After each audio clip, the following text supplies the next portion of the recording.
राम राम हरे हरे हरे कृष्णा कृष्ण कृष्णा हरे हरे हरे राम राम राम हरे हरे हरे कृष्णा कृष्ण कृष्ण हरे हरे संत संगतीचे काय सांगू सुख आपण पारिखे नाही देते गुरुर ब्रह्मा गुरुर विष्णू गुरुर देव महेश्वरा गुरुर साक्षात परब्रह्म तस्मै श्री गुरुवे नमः वक्रतुंड महाकाय सूर्यकोटि समप्रभ निर्विघ्नं कुरु मे देव सर्वकार्येषु सर्वदा संत संगतीचे काय सांगू सुख आपण पारिखे नाही देत या अभंगात महाराज संगतीचा परिणाम सांगतात. संगत कोणाशी केली पाहिजे, वाईटाची संगत करू नये.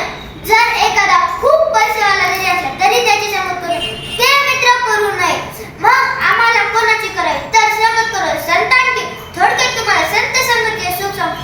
एकदा एका राजाने 2 पोपट आणले. एक पोपट साधूला विकला आणि दुसरा पोपट कसायाला विकला. साधूचा पोपट करायला शिकला आणि पाहुणे आल्यावर या बसा राम राम. कसायाचा पोपट शिव्या द्यायला शिकला. एक दिवस राजा त्या गलीतून जात होता. जाता जाता साधूच्या घराजवळून गेला. साधूचा पोपट भजन म्हणू लागला, या बसा राम राम. राजा तिथून निघाला.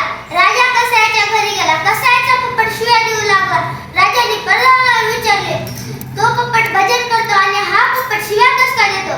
प्रधानाने सांगितले, भजन करतो तोच.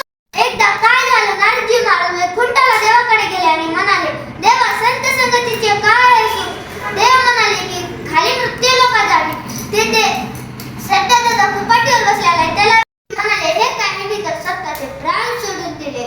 नारदजी महाराज परत देवाकडे गेले आणि म्हणाले, मी त्या सध्या दादाला विचारले तसेच त्यांनी स्वतःचे प्राण सोडून दिले. देव म्हणाले की तू खाली परत नृत्य लोक जा आणि तेथे